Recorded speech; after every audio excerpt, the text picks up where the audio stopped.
CCTV 김어준의 뉴욕타임스. 김어준의 뉴욕타임스 시즌2. 오늘은 새로운 코너를 저희가 만들어봤습니다. 시사 상담소. 얼마나 갈지는 모르겠어요. 네, 일단은 한번 해보고 재미없으면 바로 없애는 걸로. 네. 시작하겠습니다. 김용민의 시사 돼지. 우리가 또 중간에 샤워기 광고를 하지 않았습니까? 네, 샤워기. 지난주로 막을 내렸습니다. 네. 몇 주 됐다고? 네. 이런 식으로. 원래 들어올 때 몇만 개 나간다 이거. 그렇지. 떨어져 나갔어. 네. 자, 그래서 오늘부터 새로 들어왔습니다. 선글라스. 네. 또 속고 들어온 우리 선글라스 업체. 네.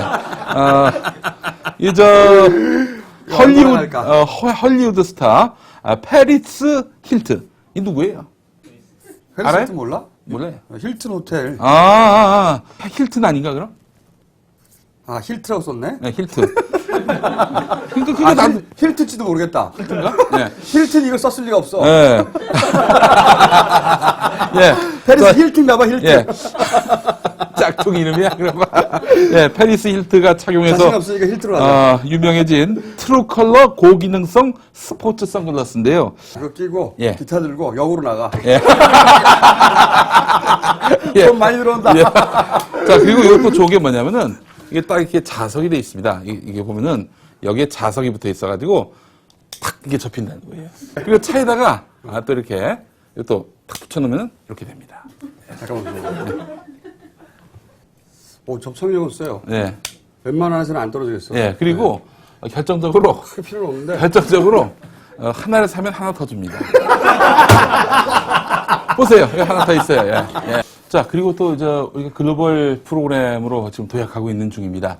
자메이카에서 또 왔어요. 자메이카에서.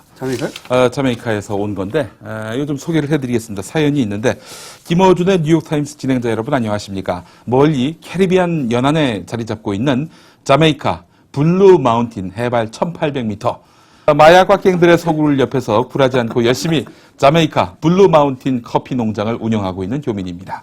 얼마 전에 우연한 기회에 김어준의 뉴욕타임스를 신청하게 됐고 지금은 열렬한 팬이 됐습니다.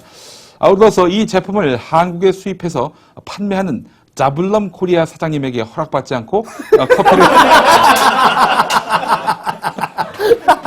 아니 보통 그래. 뭐가 자기 허락을 안 받고 회사는 모르고 개인적으로 예. 이런 분들이에요. 대부분. 예, 그렇습니다. 예. 자블럼 코리아의 주소까지, 웹 주소까지 적어주셨어요. www.jablum.co.kr의 허락을 받지 않고. 자막으로 또 나가겠죠, 뭐.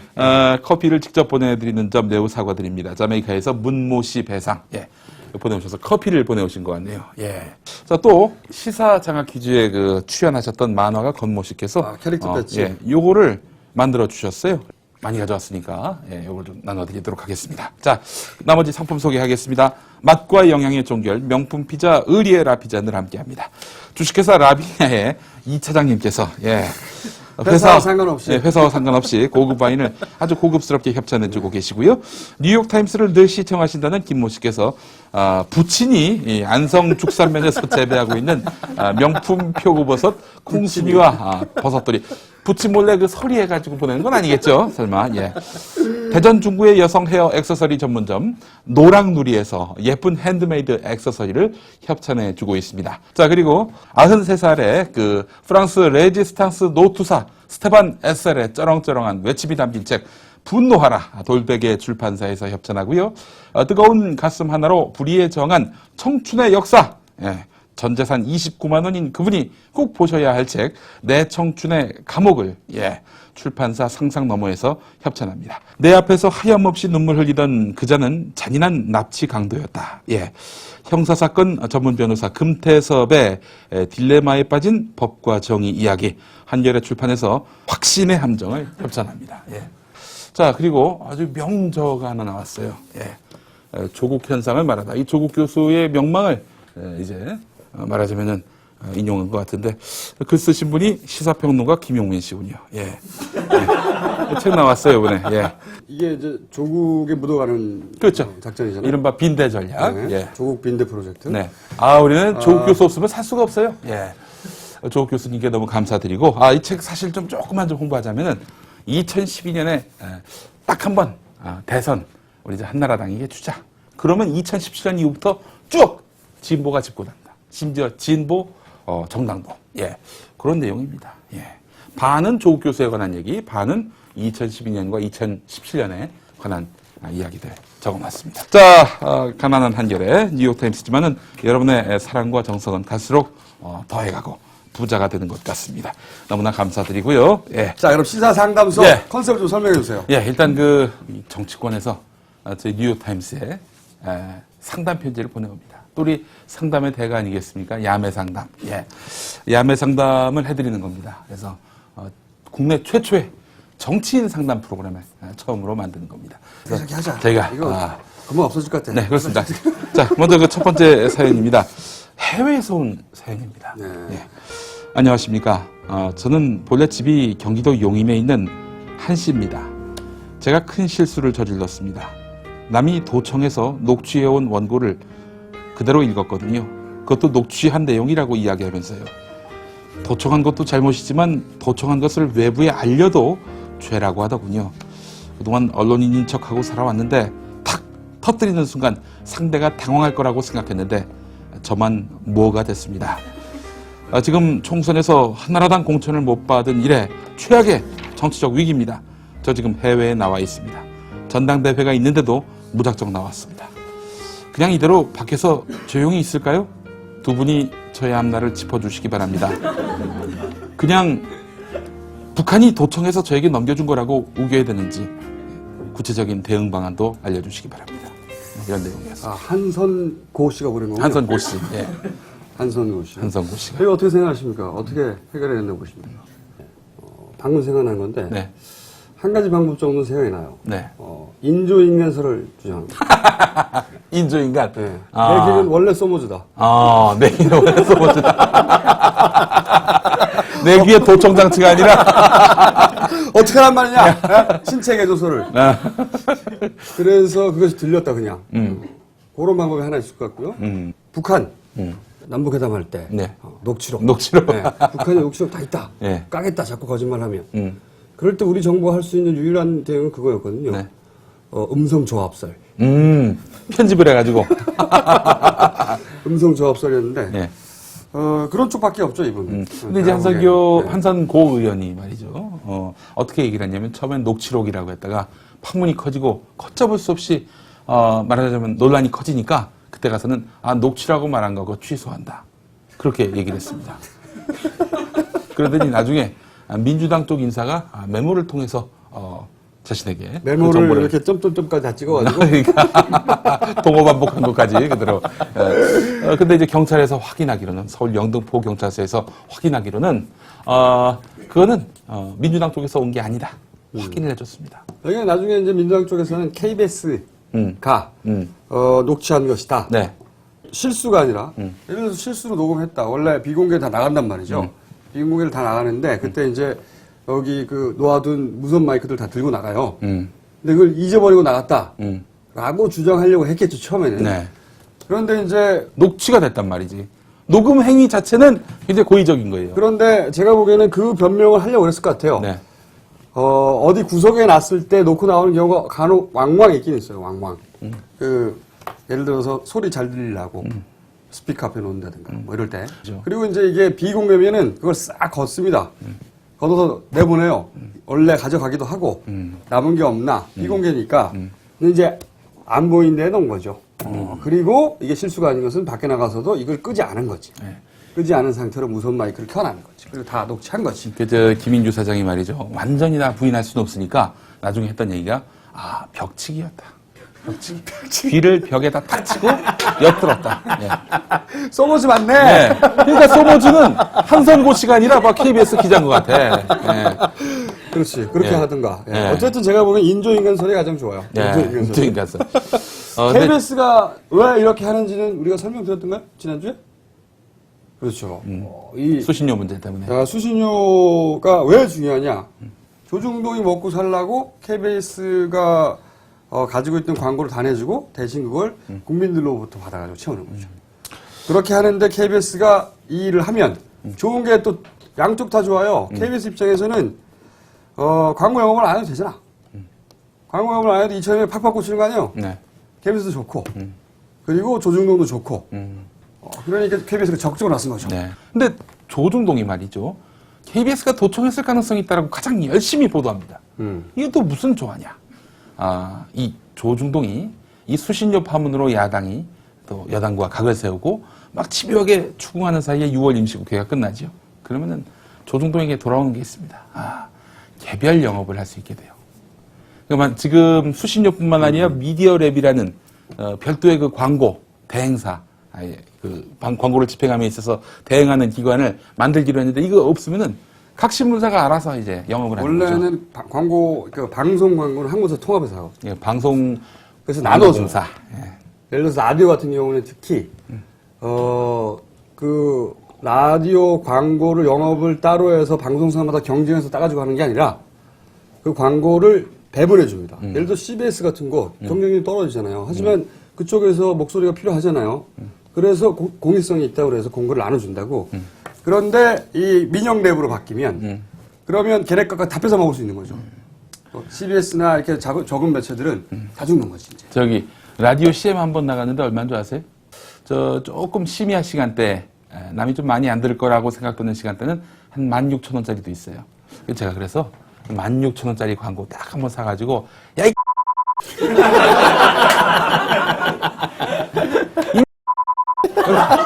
또 한번 내려고 마음을 먹었었는데 또 심의를 또 한다더만 보니까 그렇죠, 광고 심의를 해가지고 나갈 수가 없다고 합니다. 예.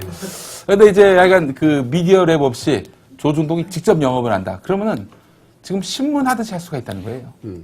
예를 들면은 광고를 줘야 되는데 안 준다. 그 기업 찾아가가지고 조지는 거지. 조지는 거지.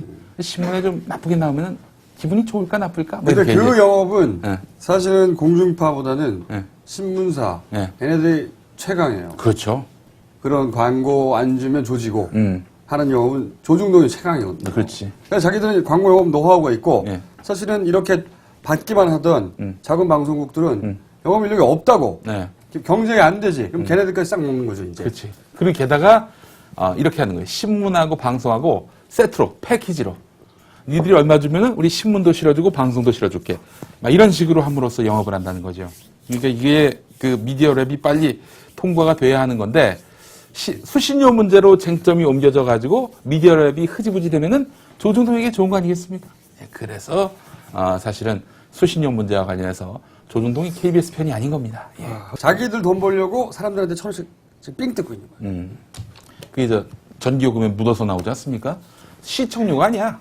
수신료야, 수신료. 그죠. 그 우리 집은 KBS 안 보는데요. 그게 소용없는 말입니다. 그런 질문을 하지 않죠. 그냥 때가기 때문에. 네. 네. 왜냐하면은 또 이제 신청한 방법이 있어요. 우리 집에 텔레비전이 없어요. 이렇게 얘기를 하는 겁니다. 실사를 나와요. 실사 나와서 텔레비전 없다. 그러면 안 받습니다. 그래요. 텔레비전 수신기만 있으면 KBS 전혀 안 보고 MBC만 봐도 이게 수신료를 받아간다는 겁니다. 예, 그렇기 때문에 그래서 예전에 정현주 사장 때 보수단체에서 KBS 수신료 안 받는 방법 해가지고 그 사람들이 프린트를 해가지고 나눠줬었어요. 예. 이렇게 될 줄 모르고. 이렇게 될 줄 모르고. 예. 자, 그 한선보 씨 빨리 자수하여 광명자 꼭 귀국하시길 바라겠습니다. 내년 공천 제가 받아야지. 보기에는 예. 이 진짜 개조하러 간 거예요. 개기로. 아니 개조하러 간 거지 미국에. 그 안타까운 게 뭐냐면은 KBS 내부에서 이 문제를 어떤 그 도청이냐 아니냐 혹은 이런 문제로 보는 것이 아니라 민주당과 KBS와 민주당의 싸움 이런 식으로 그 말하자면은 프레임을 짠다는 거예요. 이게 분명히 도청은 불법이고 잘못된 행태고 그리고 게다가 이 취재라고 하는 것이 어떤 보도를 위한 것이 아니라 자기 회사의 이익을 위해서 활용하는 거 아니겠습니까? 그런 의미에서 본다면 지금 KBS 사장뿐만 아니라 구성원들을 편기자들조차도 민주당하고 우리하고 싸우는 거다. 이런 식으로 인식하고 있다는 아니, 거예요. 모든 편기자는 아니겠죠. 네. 그 KBS 새노조에서는 그렇게 생각하지 않겠지. 네. 당연히. 네. 다음 사연 넘어가 보죠. 다음 네. 사연. 안녕하십니까. 전주에 사는 정모라는 사람입니다. 요즘 잘 나가는 손모 씨와 제대로 한판 붙었습니다. 원칙적 대북 정책 운운하기에 한번 씹어줬지요. 네. 아무리 잘 굴러가는 돌이라도 어디까지나 굴러온 돌이면서 박힌 돌을 평가하고 있으니 화딱지가 안 나겠습니까? 솔직히 얘기해서 제가 화가 나는 것은 손모 씨가 아니라 저 자신입니다. 제가 요즘 너무 뉴스에 안 나옵니다. 예. 뭐 이번 일도 잠깐 뭐 뜨다 말았는데요. 아 그래도 한때는 야당의 대표 주자였고 대선 주자였는데 이렇게 존재감이 없다니 두 분께 상담 요청합니다. 저에게 솟아날 구멍은 없을까요? 이분은 정동엉이네요. 정동엉 씨, 예. 정동엉 씨, 정동엉. 손 씨는 손학구. 손학구 씨. 이분이 요즘 카메라를 잘 못 받고 있죠. 정동엉 씨. 그렇습니다. 아니 뭐 이렇게 뭐 진보적인 어떤 아젠다를 막 세팅하고 뭐 하여튼 무슨 골치 아픈 일이 있으면 항상 현장에서 보이는 분인데 관심들이 없어요. 이번에 효용은 정치적 효용 끝났다고 민주당에서는 판단하고 있는 거죠. 사실 다시 나와도 이 대선 후보급으로 경쟁력을 갖추지 못할 것이다라는 지난번에 이제 판단이 끝난 거죠. 네. 본인만 몰라요. 본인만 모르는데 네. 제가 보기에 이거는 그 허경영 총재에게 사사받아야 한다. 이분이 이제 무일푼으로 자신의 존재감을 드러내는 방법들 이런 거 그분의 자서전에 있거든요. 이건 주옥 같은 모양 많이 있죠. 예. 네. 암행어사 제도를 부활시키는. 저것도 있었어요. 불효자 사형. 예. 불효자 사형이 있었고, 저 가장 잊지 못하는 게 조선왕조 부활. 탐복했어요. 탐복. 보고 싶다 그 형. 그리고 여러 가지 예언 많이 하셨는데 제가 어느 날은 또 미래를 어떻게 보느냐. 그분이 눈을 감더니 표정이 아직도 생생합니다. 눈을 지그시 감으시죠. 지그시 감고 내가 아침마다 명상에 잠기는데 자기의 몸을 떠나 영혼이 블랙홀로 들어간다. 영혼이 블랙홀로 샥 빨려 들어간대요. 그런 다음에 웜홀을 통과해서 그 사이에 미래가 확 펼쳐진답니다. 블랙홀은 내가 못 나오지 않느냐. 화이트홀이 있다. 별로 나온다 내가. 아침마다 그렇게 나와서 알 수 있다고. 제가 또 그분 관심이 있어가지고 그 외에 대선 후보 나왔을 때 그 재산 내역을 선관위 홈페이지 가서 찾으면 나옵니다. 봤더니 허경영, 뭐 서울 은평구 어딘가 나와요. 옆에 무허가. 무허가 건물이 하나 있다. 무허가. 대선 얘기하니까 이분이 대선 출정 시간 게 또 생각나요. 임진각에서. 네. 아무도 모르고 저희만 알았어요. 이분이 그 유명하지 않을 때는 딴지일보에만 연락을 했습니다. 항상. 대선 출정식 해. 꼭 와. 그럼 저희 갑니다. 아무런 매체가 없을 때 우리만 가요. 단독 보도야. 네, 단독 보도죠, 완전히. 갔죠. 대선 출정식을 했어요, 임진각에서. 거기서 이제 버스를 한 대 대절했습니다. 버스에서 내리시는 분들은 전원 그 양로원에서 나오십니다. 노인정에서 오시는 분들. 그런 분들 쭉 앉혀놓고, 그 다음에 사연은 누가 봤냐면요. 저거 있지 않습니까? 가게.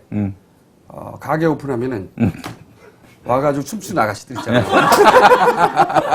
풍선 띄워놓고 이거. 그 팀이었어요. 나레이터 모델. 그분들이 와가지고 춤 막 추다가 소개를 딱 했죠. 그러나 그 춤추는 사이에 이 노인정에서 오신 노인들이 격렬한 항의가 있었어요. 왜 도시락을 안 주느냐. 그래서 총재께서 나오셨는데 자리가 다 비었어. 앞에 우리만 앉아 있었어 이렇게. 그리고 나서 이제 출정식을 그렇게 마치고 간단하게 저희하고 간단한 환담을 하기 위해서 옆에 커피숍에 인터뷰도 해야 되니까 커피숍에 가가지고 커피숍을 오라고 그랬어요. 갔습니다. 커피숍에 와가지고 어떤 민족적 의미에 대해서 쭉 얘기하셨죠. 한 10분 정도. 자신의 대선 출마가 가지는 역사적 의미. 아주 심각하게. 네, 그런 얘기 쫙 하시고 오늘 또 받아 적어요. 무표정하게 감탄하면서. 그리고 나서 저희는 그분이 초대하였고 그분이 글로 오라고 했기 때문에 최소한 커피값은 내고 나갈 줄 알았어요. 커피값을 안 내고 가버렸어. 자기 것까지. 모두 다 뒤집어 씌우고. 그래서 2007년 대선 끝나고 나서 왜 투표율이 꽤 나왔잖아요. 네. 몇만 표 나왔더라. 아니 만 표가 몇천 표 나와서 몇천 표. 네. 뭐 그래서 방송마다 난리가 났었습니다. 근데 이제 그 인터뷰를 하는데 이제 그 현상에 대해서 허경영 현상에 대해서 그러니까 저는 이제 현상 전문입니다. 조국 현상 그리고 허경영 현상 아무도 나와서 얘기를 하는 사람이 없어가지고 나만 부르는 거야 사람들이. 그래가지고 나와가지고 전 그때 얘기했습니다. 이 허경영 씨의 터무니없는 공약하고 이명박의 공약이 뭔 차이가 있느냐? 똑같다 돼. 출발점과 멘탈리티는. 뭐 그 부분은 다 이제 삭제가 되지 않나 같죠. 근데 왜 정동영 씨하고 이렇게 연관을 짓는 거예요? 아니, 그분한테 배워서 이 기술. 이 기술? 네. 아무도 찾지 않을 때도 스스로 임진강에 가서. 이분은 이제 무일푼을 시작하신 거예요. 모든 거를. 그리고 또 안 되니까 나중에 노래도 만들었잖아. 내 눈을 봐. 형이 나올 거야, 이런 거. 제가 보기에는 이분에게 사살을 받아야 돼요. 사실 직접. 그 정동영 씨 같은 경우에는 뉴스 앵커 출신 아니겠습니까? 네. 그러니까 행동하는 게 사람이 굉장히 좀 그 뭐랄까 카메라를 의식한다라는 느낌을 막 줘요. 뭐 당연하죠. 컨셉에 의해서, 네. 카메라 설정에 의해서. 카메라 앞과 카메라 없을 때 굉장히 다르죠, 이분이. 네, 그렇기 때문에 이런 분이 좀 이런 부분 때문에 진실성이 좀 다가가지 않는 것이고. 그걸 또 사람들은 사실은 설명을 하지 못하지만 알아봅니다. 느껴져요. 뭔가가. 우리가 오세훈을 느끼듯이. 느낌이 와. 네. 그래도 그 정동영 형이 그 예전에 그 해외 특파원 나가 있을 때 그 MBC 노조가 파업을 했었거든요. 한 달치 월급을 통째로 다 노조에 기부를 했던 뭐 그런 일들도 있고, 예. 아쉬워요, 좀 안타깝게도. 앵커를 계속 하셨어야 되는데. 네. 앵커 하시는 분들 계속 앵커 했으면 좋겠어요. 근데 좀 뭐 엄경 전 사장 얘기가 나와서 그런데, 최문순 지사는 뭐, 행운의 남자 아닙니까? 행운의 남자죠. 네. 뭐 하여튼 손만 대면은 이게 다 돼. 이게 보면 참. 사실 그 전임들이 예. 했더니 평창을 확 먹었잖아, 지금? 그러니까.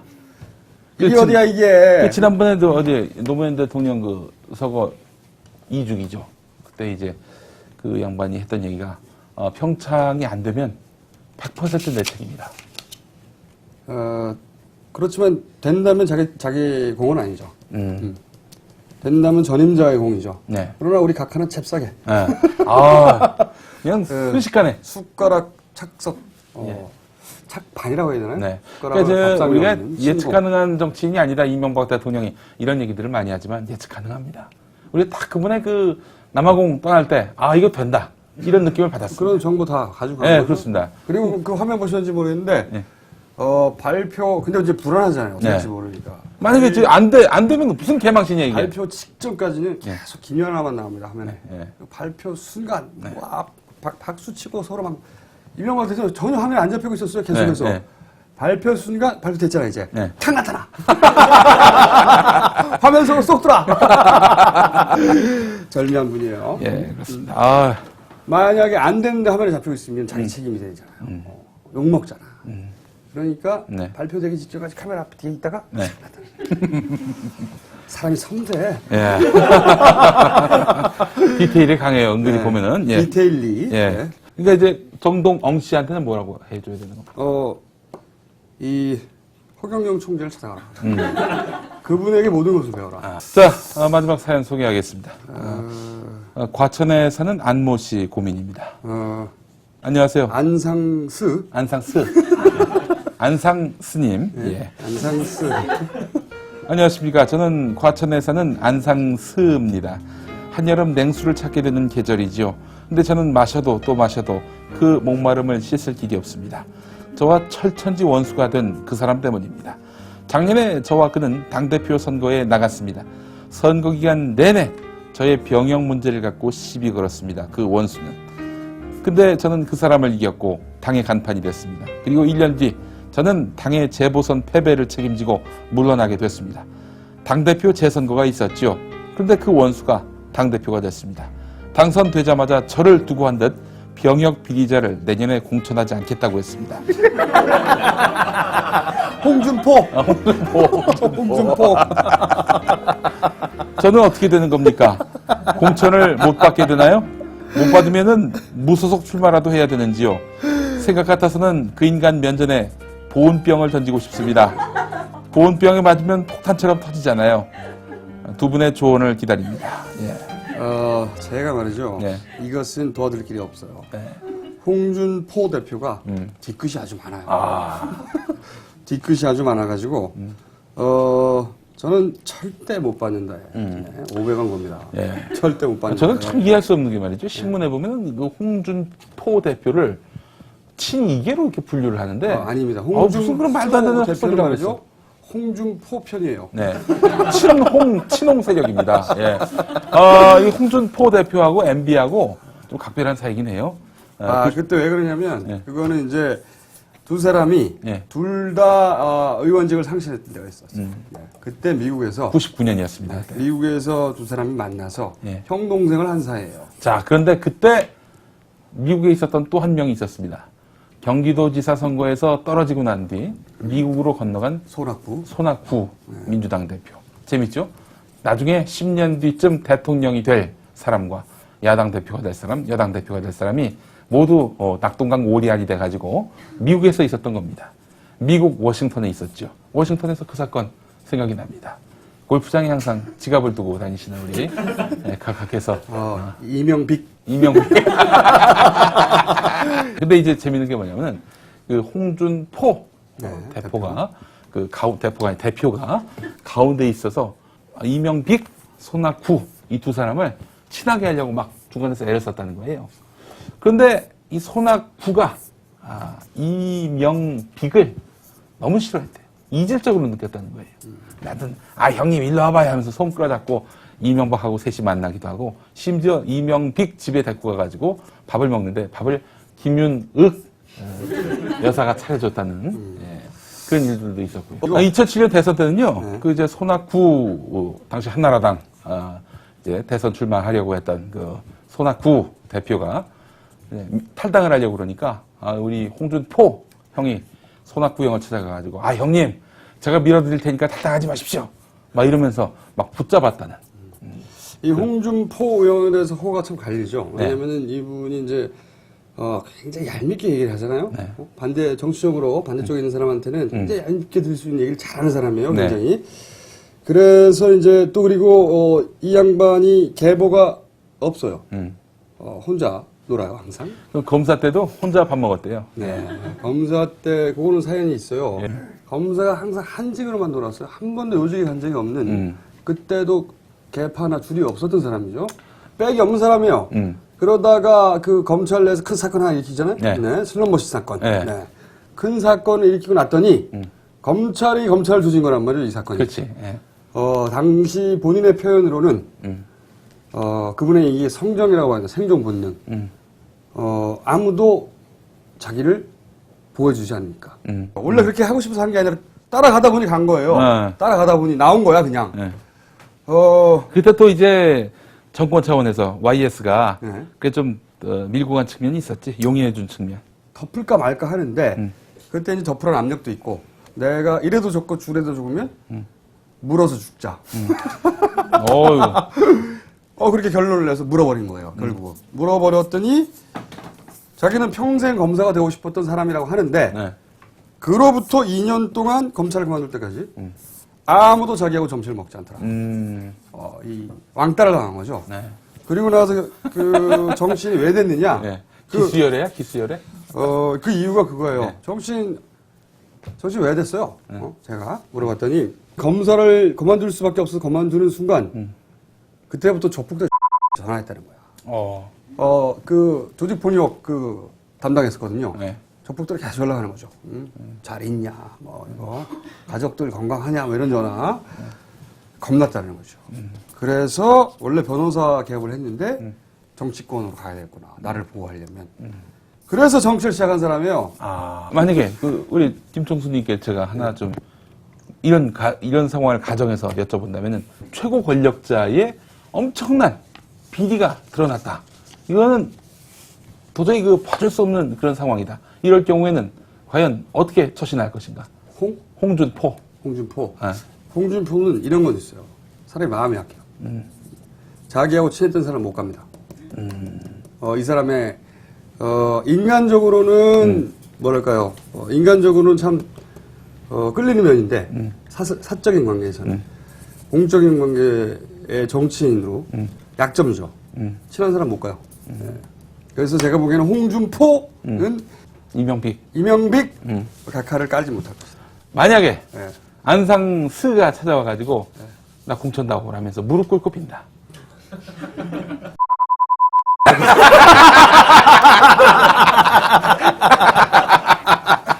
별로 뒤를 생각하지 않는 사람이야.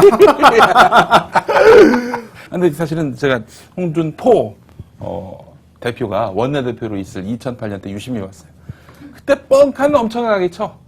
날치기라도 처리해가지고 당시에 그 왜 미디어법 처리하려고 그랬었잖아요. 근데 마지막까지 안 하더라고. 보니까. 이 양반이 그런 게 있어요.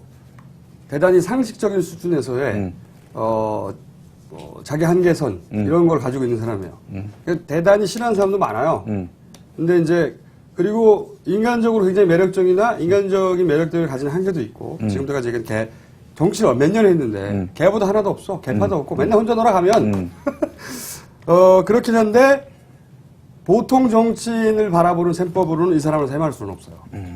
자기가 생각하는 의리, 자기가 생각하는 의리, 자기가 생각하는 도리, 자기 범주 안에서. 그러니까 사실은 이제 홍준포 대표가 막말도 많이 하고 그러긴 하지만은 민간이 화법이죠, 기본적으로. 제가 봤을 때는 그렇게 막가파식, 안상스, 이명빅식의 막가파는 아닌 것 그런 거 같아요. 아니에요, 전혀. 그러니까 이 사람 정도의 그 스탠스라면은 한나라당이 여기까지 오진 않았을 것이다라는 생각이 좀 들긴 그래서 하는데. 제가 계속 그랬잖아요. 이 양반이 대표가 될 공산이 있고 네. 고성구 박사 틀렸어. 내가 봤잖아.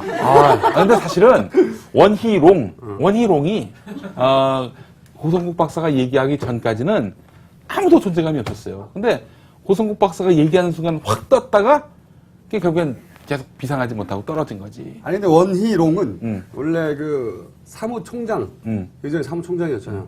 그때부터 친일에 올라탔어요. 원희롱이 사실은 그 대표 주자인데 네. 소위 말하는 소장파에 네. 안 되는 거야 아무리 해도 안 아무리 해도 돼. 치고 올라갈 수가 없는 거야. 그래서 승무수를 던진 거예요. 승무수를 왜냐면은 자기가 이라고 생각하는 오세훈. 오세훈 굉장히 무시하거든요. 네. 네? 남정피. 예. 어쨌든 무시하는데 올라타려고 예. 친이에 마지막 승부수를 던졌는데 제가 망한 봤을 거지. 때 한마디만 하겠습니다. 원희롱은요, 한나라당의 김근타가 아닌가. 김근타. 요즘 그 김근태 형님이 무슨 글을 쓰냐면은 분노하시기 바랍니다. 이미 다 분노했는데. 내가 얘기했잖아. 그분은 8월 16일 날 독립운동을 시작한다고. 항상 얘기하잖아, 내가. 분노 다 하고 이제 다음을 생각하고 있는데. 저희가 시간이 다 됐어요. 네. 네. 재밌으셨습니까? 네. 이거는 제가 보기에는 오늘만 하지 뭐. 예. 오늘만 해. 네. 한 번만 더 해봐. 한 번만. 한 번. 딱 한 번만 더 해보고 네. 반응 없으면 바로 접고. 예, 알겠습니다. 예. 자, 그럼 여기서 끝마치도록 하고요. 선물은 저희가 막 나눠드리겠습니다. 네. 감사합니다. 고맙습니다. 네.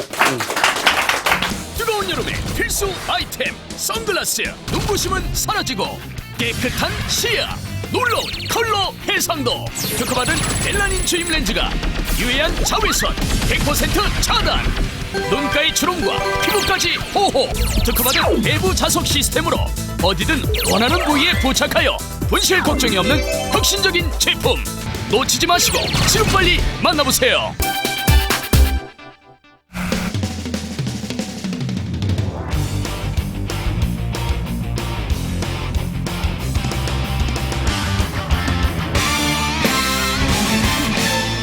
대한민국의 정치 현황을 진단한다. 정봉주의 PSI. 네, 두 번째 순서입니다. 정봉주의 PSI. 정봉주 전 의원 나오셨습니다. 이제 전 의원이라도 별로 개의치 않아요. 곧 의원 될 거니까. 현재 권력으로 다가가고 있어. 불안해요, 그런 얘기를 하면. 의원님이 잘하면 이번 11월에 전당대회인데 거기서 당대표가 될 수도 있어요. 시간을 지금 시간 일정을 맞춰보고 있는 중이야. 당대표를 바로 할까? 아니면 국회의원을 먼저 할까? 대선 출마를 할까? 고민스러워. 그 고민하다 얼굴이 까매졌어. 말도 안 되는 소리를. 자, 그러면은 오늘은 근데 지난주에 우리가 방송할 때 엉겹결을 물어봐서 엉겹결 원희룡이 될 거라고 얘기를 했었잖아요. 의원님이 그렇게 말씀하셨고, 그렇게 얘기했죠. 저는 그리고 홍준표 의원 당선 가능성과 얘기를 했습니다. 아니 후반부에 가서 그리고 그것을 이제 다시 보니까 부끄러워서 얼굴을 못 들겠어요. 근데 후반부에 가서 봤더니 결국 홍준표가 될 거라 이렇게 얘기를 했더라고. 의원님이요? 네, 그렇게 얘기했어요. 그렇게 홍준표가 당선되는 것을 결코 배제할 수 없다고 얘기하지 않을 수 없다. 아, 그 정도 마지막 멘트는 했다. 네. 알겠고요. 어쨌든 이 한나라당 전대 예. 이걸 기점으로 해서 이제 한나라당 내 권력 이동이 수면 밑에 있던 것들이 예. 다 올라왔죠. 친이가 어떻게 되고 하는 것들이 한번 싹 정리해 주시죠. 그래서 이제 한나라당은 아무래도 그 우리가 언론에서 보는 것과 또 안에서 언론에는 차마 쓰지 못하지만 안에서 돌아가는 흐름이 있을 것 같아서 이제 그쪽 관계자들 뭐 등등 하고 쭉 보고 얘기를 좀 한번 했어요.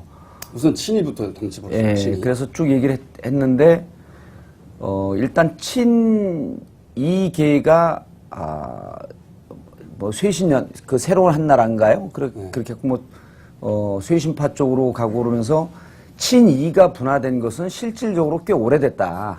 그래서 이상득계, 뭐 이재호계 이렇게 해서 이미 분화가 됐고, 그다음 정두원 쪽, 정태근 쪽 해고 빠져나갔고. 이상득 이재호가 결별한 것은 황우여 예. 대표가 그때 원내대표가 원내대표 선거했었을 그때 때죠. 드러났죠. 근데 이제 그때도 사실은 원내대표 선거를 앞두고 그 일정하게 전략적 제휴를 할 것이다. 그렇죠. 라고 왜냐하면 본 그 측면이 있었죠. 당 대표는 공천하고 예. 직결되기 때문에 친이가 이걸 놓칠 리 없다. 예, 그렇죠. 그래서 그렇게 얘기를 많이 했었죠. 그런데 막상 뚜껑을 까보니까 황우려 의원의 그 압승으로 네. 끝났던 거죠. 그래서 이제 친박계의 지원, 그다음에 쇄신파의 지원으로 비주류 황우려가 되고 그것을 이제 언론에서는 이변이라고 이렇게 표현을 했는데 실질적으로 뭐 출입하는 기자들이든지 한나라당 의원들이든지 이런 분들은 이미 한나라당의 친이계는 완전히 그 선거를 기점으로 해서 분화됐고 이번에 확인 사살을 한 것이다. 그러니까 홍준표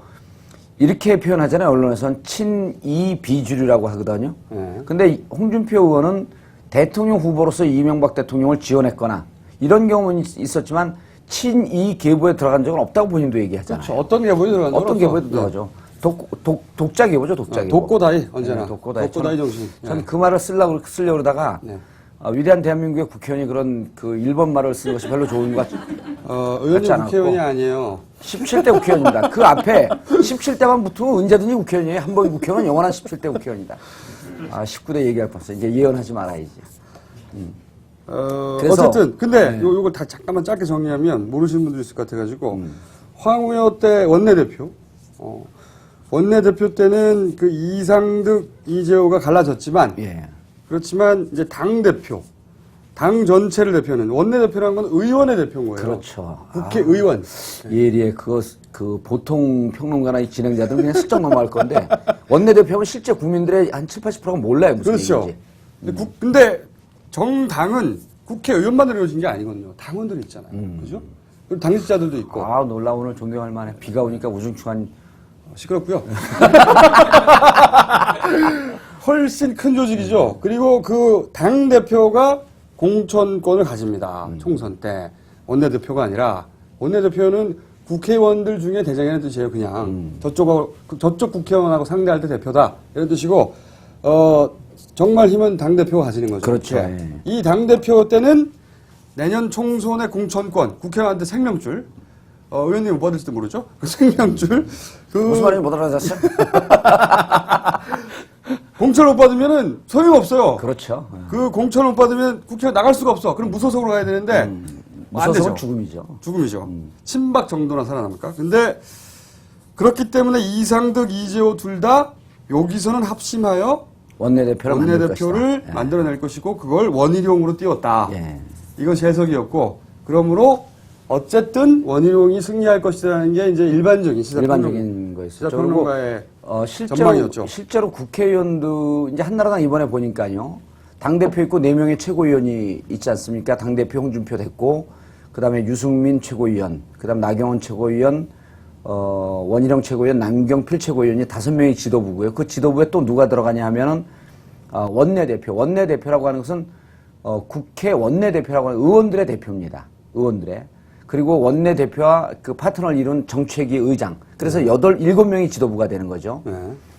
그런데 국회의원들이 느끼는 원내대표의 감은 원내대표 임기는 1년입니다. 네. 당대표는 2년이고 국회의원들이 느끼는 원내대표의 감은 당대표에 비해서 한 3분의 1 정도의 인식을 갖고 있는. 그냥 국민들한테는 몰라요, 아예. 잘 모르죠. 그래서 네. 국회의원들도 원내대표하면 뭐 한 1년 있으면 또 다른 사람이 오고 그래서 굳이 학생회장, 이 정도 되는 거죠. 학생회장. 예. 학생들 쭉 있으면 학생회장 이런 느낌. 의원회장이니까 그냥 그러니까요. 의원회장에 뭐 학생들 예를 들어도 그렇게 필요 없는 예를 드세요. 의원이 돼본 적이 예. 없으니까 나는. 그럼 뭐 김종순 돼봤어요? 안 돼봤죠. 돼볼 생각이 없고. 어쨌든 그래서 그 원내대표 뽑을 때도 비주류가 됐는데 그때도 이변이다라고 했는데 사실 의원들은 충격적으로 받아들이지 않은 거예요. 근데 이번에 당대표 선출을 하면서 실제로 친이 쪽에서 단결해서 이제 당대표가 되면은 공천권을 갖기 때문에 친이계에서 그 모두 다 뭉쳐서 원희룡을 밀 것이다. 그렇죠. 그 원희룡은 친이계 투항에서 이미 친이계의 핵심 계보로 들어갔다라고 봤죠. 주위에서 본 거죠. 사무총장 본인도 할 그렇게 때부터. 사무총장 할 때부터. 그런데 막상 이번에 뚜껑 까봤더니 친이의 단결이라고 하는 것은 정말 아무 힘도 없었더라. 이미 다 뿔뿔이 흩어지고. 뿔뿔이 흩어지고. 어. 그래서 지금 이제 한나라당은 이상득, 이재호계 그다음에 뭐 이렇게 친이계가 분화되어 있었는데 그분들도 이제는 이상득계라고 하면서 이상득 밑에 머물러 있지 않고 이재호가 돌아오면은 언론에서 이제 이재호가 돌아오면 상황이 틀려질 것이다. 스킨십이 좋고 뭐 맨투맨이 강하고 그런데 그 말이 안 된다고 이미 의원들은 그렇게 생각하지 않습니다. 그래서 이재호 계조차도 완전히 분화됐고 그럼 초점이 뭐냐 하면 내년 공천을 어떻게 받을 것인가라고 하는 것에 모든 초점이 가 있는 겁니다. 그렇죠. 내가 살아야 되니까 일단. 그렇죠. 예. 그리고 이제 이러한 위기감은 그 친이계가 분화되기 시작한 그 위기감은 재보궐선거에서 진 것도 있지만 이런 분위기나 이런 상황으로 가면 수도권 그러니까 전체 국회의원의 반 정도를 차지하고 있는 서울, 경기, 인천 이 수도권에서 한나라당이 참패할 것이다라고 하는 이런 위기감이 있었던 거예요. 그래서 이제는 대통령과의 관계를 그래서 이런 표현을 쓰더라고요. 제가 이렇게 질문했어요. 이렇게 우리도 그 참여정부 시절도 겪어봤고 김대중 대통령 시절도 겪어봤는데 대통령은 마지막 순간까지 살아있는 권력인데 친이계가 이렇게 몰락하겠냐 그냥 이렇게 분화되겠냐 친이계 청와대의 반격이 시작되지 않겠느냐 그 얘기를 물어봤더니 그런 생각을 하거나 그런 질문을 처음 받아봤대요. 한나라당에서는 이미 그런 거로부터는 관심이 다 뛰어넘었고 그냥 청와대가 뭘 할 것인가라고 하는 것에 관심이 없답니다. 그 청와대에서 자기들 공천 줄 것도 아니고. 그렇죠. 그냥 오로지 살려줄 것도 아니니까. 내년 공천을 어떻게 할 것이냐, 어떻게 받을 것이냐 그런 것에만 이제 관심이 가 있어서 친이계는 사실상 완전히 와야 됐다라고 하는 표현까지 썼어요. 그 이제 이렇게 되면 상황이 사실은 청와대가 너무 빨리 힘이 빠지면 한나라당 입장으로서나 아니면 그 반대되고 있는 민주당 입장에서나 이게 수를 쓰기가 좀 골치가 아파져요. 청와대가 존재하고 있어 당정청이 이렇게 어느 정도 균형을 갖추면서 가져야지 예측 가능한 답들이 나오는데 홍준표 당대표도 예측 불가능한 인물 아닙니까? 그렇죠. 언제 어디로 튈지 모르죠. 우리가 전에는 정치적 스텝 자체가 지저분하다는 이런 표현을 썼는데 그거는 좀 잘못한 것 같고 좀 변칙이죠, 변칙. 예. 힘이 너무 세져갖고 지저분하다는 것 때문에 보복당할 것 같아. 보통 정치적 셈법으로는 잘 예상이 안 되는 양말이에요. 그렇죠. 근데 거기도 사실 고수 위에 무술을 좀 쓰는 분이죠. 그렇죠. 별 생각 없이 툭툭 던지는 게. 네, 정치적 이익을 별로 생각하지 않아요. 그렇죠. 본인에게 이익을. 예. 네. 그래서 한나라당은 현재로서는 한 기자는 이렇게 표현하더라고요. 한나라당에는 계보가 3개가 존재한다. 계보가 이제는. 그럼 그 전에 계보가 존재할 땐 그다음 친이, 친박, 중립 이렇게 있었단 말이에요. 그래서 3개가 뭐냐 그랬더니 친박. 그러니까 박근혜 계보에 서 있는 사람들. 그다음에 박근혜 계는 아니고 비판하지 않는 비박. 네? 아닐 비자죠 그게. 그분들은 박근혜 쪽으로 가고 싶은데 과거의 전력 이런 것 때문에 잘 안 받아주는 거예요. 친이 전력이라든가. 그렇죠. 친이 전력이라든지 박근혜 전 대표를 비판했던 그런 전력이라든지. 그다음에 3번째가 반박. 그 박근혜에 반대하는. 그러니까 이게 친이의 잔존 세력이죠. 그래서 그런데 이렇게 3개의 그 계보가 존재한다. 친박, 비박, 반박. 그 다 박근혜를 중심으로 해갖고 언제 박근혜 쪽으로 갈 것이냐. 이런 거에 대한 염두에 있고 반박인 사람도 박근혜 반대하는 사람들도 친이계의 잔존 세력들인데 이분들도 그렇게 강력하게 반대하지 않는다. 반대해봐야 뭐합니까? 예, 자기가. 반대하지 않는다. 그래서 이런 3개의 계보만 존재하고 있고 청와대가 아까도 말씀드렸지만은 청와대가 뭘 할지에 대한 관심이 없다. 그다음 친이계가 다시 뭉쳐야 한다라고 하는 이러한 절박감이나 이런 거에 대해도 별로 관심이 없다. 라는 얘기를 하더라고요. 그런데 이제 문제는 뭐냐면은 이제 홍준표 원내대표가 됐잖아요. 그러면 이 사람들 모든 관심이 내년 공천에 가 있기 때문에 공천을 어떻게 할 것이냐. 근데 이제 지금 공천에 대해서 이번에도 보니까 7명의 후보가 나왔죠. 그 최고위원회. 7명의 후보 중에 현재 나경원 의원을 필두로 해갖고 공천에 대한 방식을 142명이 입법 발의한 게 당에서 공천하지 말고 철저하게 국민들 유권자가 참여해서 국회의원 후보를 상향식으로 뽑을 수 있는 오픈 프라이머리로 하자. 국민 경선제죠, 이게. 그 법안을 내놓고 민주당도 반대하지 않는다 그래갖고 통과될 가능성이 높아진 거예요, 이게. 근데 이제 이 법안의 내용에는 뭐냐면 사실상 대중 인지도가 높은 사람들이 유리하죠. 인기 많은 사람들이 되는 거죠. 근데 이제 한나라당 의원들 142명이 내놨다라고 하는 것은 뭐냐면 친박과 친이가 아주 강력하게 분화되어 있는데 자칫 줄을 잘못 썼다가는 공천 학살의 대상자가 즉 공천을 못 받지 않을까 하는 우려 때문에 그럼 상향식 공천으로 해버리자. 그렇죠. 차라리 친이 경력이 있는 사람들은 불안할 것이고 나를 공천 안 줄까 봐. 그렇죠. 또 친박은 친이가 어떻게 술수를 쓸까 봐 불안할 예. 것이고. 그래서 이런 묘안이 나온 거죠. 그런 묘안이 나온 거죠. 그리고 네. 이제 거기에는 재밌는 내용이 들어가 있는데 전략공천이라는 거 아시잖아요. 네. 전략공천이라고 하는 것은 당 지도부가 어느 지역을 찍어서 자기들이 원하는 사람을 그냥 공천하는 겁니다. 네. 그건 예외 지역으로 놔두는데 그 오픈 프라이머리 법안에 따르면 20% 정도를 전략공천으로 20%나. 예, 20%. 근데 통상적으로 민주당 당원 당규는 30%를 명시해 놓고 있어요. 전략공천을 당해서 전략공천이라고 하는 것은 아주 좋은데도 공천할 수도 있지만 당세가 약한데 특히 민주당은 영남 지역, 그다음에 한나라당은 호남 지역을 전략 공천하는 경우가 있죠. 왜냐하면 후보가 안 나오니까. 그런데 뭐 경선도 무의미하다 하는 거거든요. 근데 전략 공천을 20%로 놓고 있는데 보통 당에서 전략 공천이라 하면 관행적으로 한 30%쯤 됩니다. 그 30%는 당의 지도부, 당 대표가 된 분이 그 권한을 갖는 거거든요. 그리고 자기가 찍고 싶은 사람 찍는 거죠. 찍고 싶은 사람 찍는 거죠. 그리고 당대표가 될 때는 이 전략공천을 최대한으로 활용해서 자기 세력을 확충하는 거죠. 그런데 이번에 142명의 법안을 내놓고 내년에 공천을 어떻게 할 것이냐 하는데 이제 홍준표 대표가 이런 표현을 썼답니다. 이기는 공천을 하겠다. 그러니까 뭐 오픈 프라이머리 7명 중에 6명은 오픈 프라이머리에 찬성을 했는데 그 부분에 대해서 홍준표 현재 대표는 찬성한다 반대한다 이런 얘기도 없었는데 대체로 그 부분에 대해서 별로 수긍하지 않는 오픈 프라이머리에 대해서. 근데 이제 당대표가 됐으니까 더더욱 그 오픈 프라이머리에 대해서는 반가워하지 않겠죠. 왜냐하면 자기 힘을 써야 되니까. 자기가 하고 싶은 대로 하고 싶은 거죠. 그리고 사실은 홍준표 이제 대표가 국회의원 생활 오래 했지만 20년 가까이 했지만 한 번도 권력의 중심에 쓴 적은 없어요. 처음이죠. 네. 원내대표고 뭐 하여튼 해봐야 바지 사냥에 가까웠고 진짜 권력을 잡은 건 처음입니다. 처음이죠. 그래서 자기 마음대로 한번 해보고 싶은 거예요 지금. 근데 제가 그래서 홍준표 의원이 대표가 되면 민주당이 상대하기 가장 껄끄러운. 제가 그 표현을 썼죠. 저도 공감하는데 고성국 박사님은 그렇게 생각 안 하시더라고. 이제 안 부를까봐. 근데 근데 고성국 박사는 제가 요 방송을 원래 다른 사람 방송 안 보는데 그래서 같이 여기 출연하니까 한 40분 방송하면 한 5분쯤 봐요. 더 이상 뭐 머리가 아파.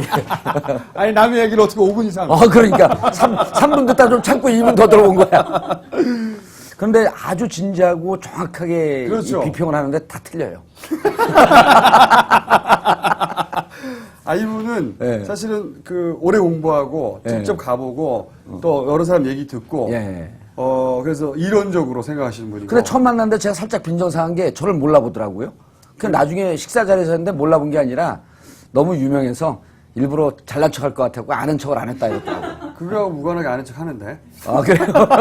그걸 모르셨네? 저를 좀 두려워했던 거죠. 이게 미래 권력이니까. 듣고 싶지 않고요. 그래서 고성국 박사 얘기를 왜 했죠? 박근혜 대통령 된다는 건 절대적으로 틀린 예언을 하고 있다. 그건 저는 물론이죠. 네. 근데 굉장히 유력한 후보라는 것에 대해서는 저는 동의합니다. 그건요. 전 세계 60억 인구가 다 알아요. 박근혜 유력한 후보라고 하는 거는 평론 안 해도 알아. 근데 이제 어쨌든 이길 공산이 굉장히 높다고 보고 있죠. 아, 그렇죠. 조성모 근데 박사는. 그래서 이제 이번에 그 앞으로 향후 한나라당이 친이계는 그 완전히 분화가 되고 약화되고 박근혜 대표를 중심으로 이제 당이 재편이 되는데 여기에 홍준표라고 하는 다크호스가 나타난 거예요. 그렇죠. 이제 홍준표 대표 됐기 때문에 홍준표 대표는 당대표가 되는 순간에 대통령 선거 나가고 싶으면 대통령 선거 1년 6개월 전에 그만둬야 되거든요. 한나라당 당론은. 그러니까 민주당 당론은 1년 6개월 전에 그만두고 민주당은 1년 전에 그만둬야 됩니다. 그러니까 홍준표 대표는 이번에 대권 나가고 싶어도 못 나가죠. 나갈 생각이 없었어요. 나갈 생각이 없죠. 뭐 나가도 되지도 않지만. 알고 있어요, 본인이. 예, 본인이 알고 있죠. 여기 한번 이제 그 불러보세요. 나오라면 나올 거야. 아마. 물론입니다. 예. 네, 나올 거야, 아마. 근데 이제 홍준표 대표는 전략공천 몇 프로에 대해서 뭐 입장이 있어야 되는 거 아니냐 그랬더니 아까 말씀드렸듯이 이기는 공천 해야 된다. 그렇죠. 그리고 뭐 전략공천이 많을 수도 있고. 그래서 지금 획기적으로 하겠다는 거지. 그렇죠. 한나라당은 132명이 오픈 프라이머리. 그러니까 우리의 공천권을 중앙당에서 자주우지하면서 우리를 줄서게 하지 마라. 라고 하면서 142명이 법안 발의했는데 당대표 된 홍준표 대표는 이번만큼은 내 멋대로 좀 한번 해보자. 그래서 안상수는 절대로 못 된다는 거죠, 공천. 예. 저는 그렇게 봅니다. 안상수가 뭐 나왔나요? 아니, 이제 19대 때 공천 못 받는다고요. 그 공천 얘기가 나왔는데 그래서 그 이재호 문제를 물어봤죠. 네. 다시 돌아오면 그래도 이 세를 묶어서 반격을 하지 않겠느냐. 그리고 그러면서 이재호 특임장관이 전략적 판단도 있고 그러기 때문에 청와대하고 당정청인데 지금 정부하고 청이 무너진 거거든요. 당만 사는 거예요. 그러니까 당이 정부가 무너진 건 박준규 검찰총장 임기 한 달밖에 안 남았기 때문에 쇼라고 보는 시각도 있지만 실질적으로 청와대에서 극구 말렸답니다. 이것은 상징적이다. 임기를 앞두고 검찰총장이 그만둔다라고 하는 것은 정부의 핵심적 청와대의 지지 골간이 무너지는 것으로 보이기 때문에 정부 장악력이 없다고 보는 거죠. 없다고 보이는 거죠. 그런데 그래도 만류했음에도 불구하고 박준규 총장이 던진 것은 더 이상 우리를 장악하려 하지 마라. 라고 하는 이 시그널이었다라고 이렇게 보는 측면이 있어요. 이재호 특임장관이 만약 돌아와도 오히려 이분은 내년 공천을 걱정해야 될 판이다. 저도 그렇게 생각합니다. 그렇게 걱정해요? 네, 자기가 살아남아야 되는데, 예. 홍준표 의원의 예. 판단 중에 저런 게 있는 것 같아요. 그러니까, 홍준표 의원이 전략공천의 카드를 갖고 거기 은평을요. 네. 이재호 의원 이외에 다른 사람을 전략공천 해버리면 끝나는 거예요. 그렇죠. 그러니까 친이가 되도 않는 사람이 많이 들어왔다. 지난번에. 그런 의식이 있어요. 그런 의식이 있어요? 예, 홍준표 의원한테. 그래서 많이 날려버려야지. 이런 생각을 속으로 하고 있는 것 같아요. 많이 날아갈 것 같습니다. 제가 보기에는. 홍준표 의원이 이제 당대표이기 때문에 뭐 비례를 가지 않으면 동대문에서 이제 다시 출마를 해야 되는데 의외로 지역에서는 지금 3선인가요? 4선인가요? 4선이죠. 4선이죠. 그렇게 오랫동안 했음에도 불구하고 지역구 발전이 별로 안 됐다 하는 것 때문에 실제 불만이 다른 지역보다 좀 높은 거. 그래도 지지율은 높아요. 지지율은 높죠. 근데 동대문에서. 저는 이제 거기서 경쟁하는 분이 민병두 의원인데 민병두 의원이 됐으면 좋겠어요. 저 홍준표 의원도 개인적으로 존경하고 뭐 친하고 그러지만 친하다는 거하고 역사적 인식하고는 무관한 거 아니에요. 역사적 인식은 민병두 의원이 훨씬 더 좋아요. 그러면 공천을 싹 개혁하고 본인 떨어지는. 아니 본인이 진짜 공천 당을 살리려면 이렇게 하면 되죠. 나는 4선을 했고 당대표까지 했기 때문에 난 불출마하겠다. 당을 위해서 난 살신성인의 자세로 내가 불출마하고 당에서 물갈이 대상 내가 다치겠다. 이러면 이게 먹힙니다. 그렇게 하지는 않으실 분이에요. 그렇게 하지 않으면 쫀쫀한 거예요. 어쨌든, 예. 대변혁이 일어날 것이다. 예. 이렇게 보시는 거군요. 그리고 이제 이런 얘기도 많이 해요. 유승민, 친박, 그 두 번째 득표한 친박계. 이번에 실질적으로 승리한 거는 유승민의 승리죠. 그렇죠. 예. 표가 거의 비슷해요. 표 수가 1, 2위가. 그러니까 유승민에게 한 표를 던지고 두 번째 표를 홍준표에게 던졌다는 거죠. 예. 그래서 홍준표가 친박 쪽의 견해나 의견을 무시할 수 없을 것이다. 이런 전망도 하거든요. 저는 근데 반은 맞고 반은 틀리다고 보는 것이 반 맞는 부분은 뭐냐면 이 홍준표 대표는 누군가한테 인정받은 역사가 그렇게 많지가 않아요. 그래서 친박 쪽에서 이렇게 인정해주고 밀어주고 하면 그쪽을 위해서 몸을 던질 사람입니다. 그런데 어깨 힘주고 의시되고 그러면 예. 그렇게 하는 과정에서 예. 할 사람이에요. 누가요? 홍준표. 아, 무슨 얘기 많이 했는데 다른 생각하느라 못 들었어요. 오랜만에 당했어. 아니, 얘기를 박자를 좀 맞춰야 되는데 뭔 얘기를 하는지 하나도 기억이 안 나. 이게 윙윙윙 소리만 들리고. 오랜만에 당했어. 요 얘기까지 좀 하면 딱 끝날 것 같은데. 그러니까, 홍준표 의원의 성향인데, 예. 하나는 자기를 알아주는 사람에서 몸을 던지는데, 예. 근데 그 사람이 자기를 무시하거나 아니면 젠체하거나 힘 있는 척 하면 바로 들이받는. 들이받죠. 들이받는 예. 사람이라는 거죠. 그러니까 그 반골 기질이 강한 사람이죠. 그러니까요. 예. 이렇게 예뻐해주고 인정해줘야 되는데, 그게 넘어서서 당연하듯이 부리는 순간 거예요. 그래서 제가 보기엔 친박이 굉장히 다루기 어려운 인물일 것입니다. 예. 그리고 이제 그 마지막으로 그 이제 우리가 그 당에서 나오는 일반적인 얘기만 전달하면 이게 의미가 없잖아요. 우리가 이런 방송을 뭐 하려고 그렇게 힘들게 합니까?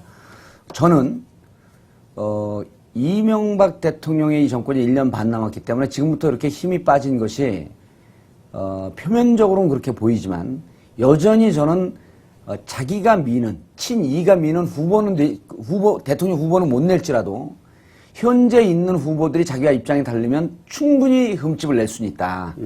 그리고 이 흠집을 낼 수 있는 것은 저쪽하고 협상을 할 수 있는 훌륭한 카드로 언제든지 쓸 수 있다. 그러니까 친이의 반격이라고 하는 것이 자기의 후보를 내고 다시 당권을 장악할 정도까지 가지는 못할지언정 방해를 할 수 있다. 충분히 방해할 수 있고 이 대선 후보를 이런 게 있을 수 있는 거예요. 그 제가 늘 즐겨 쓰는 표현이지만 동지가 등을 돌리면 적보다 더 미운 동지가 되는 거거든요.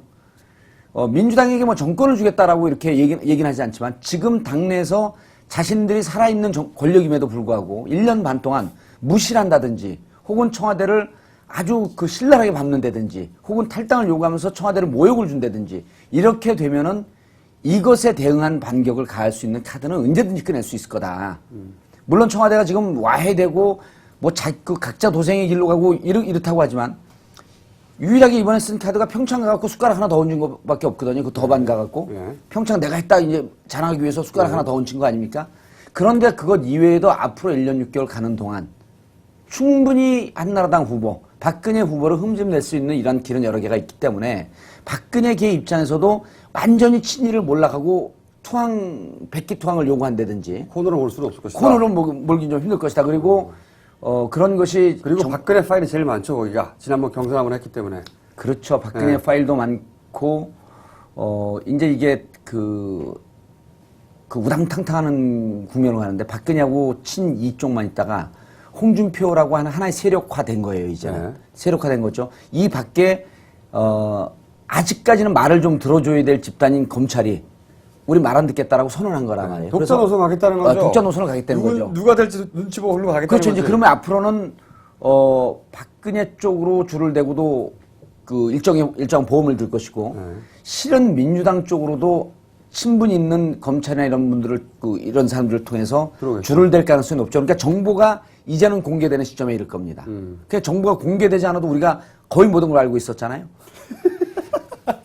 이제 정보가 공개되기 시작하면 이게 이제 우리의 판단에 의해서 저쪽을 난도질할 수가 있는 거죠. 기대하고 있습니다. 이때까지는 저희가 소설이었거든요. 예. 대부분 맞긴 했지만. 대부분 맞은 건 아니고 다 맞았죠. 앞으로 에세이 쪽으로. 예. 에세이 쪽으로 발전하지 않겠는가. 예. 예. 오늘은 여기까지만 해야 될 것 같아요. 저희가 한 아이템, 그리고 예. 전대는 워낙 중요한 사안이기 때문에. 그렇죠. 다음 주에는 민주당 한번 짚어보죠. 민주당이요? 그럼 다른 사람 불러갖고 짚어요. 날 불러갖고 짚어. 나 공천 받아야 되거든요. 오늘 여기까지 해야 되겠습니다. 네, 감사합니다. 예, 감사합니다. 네.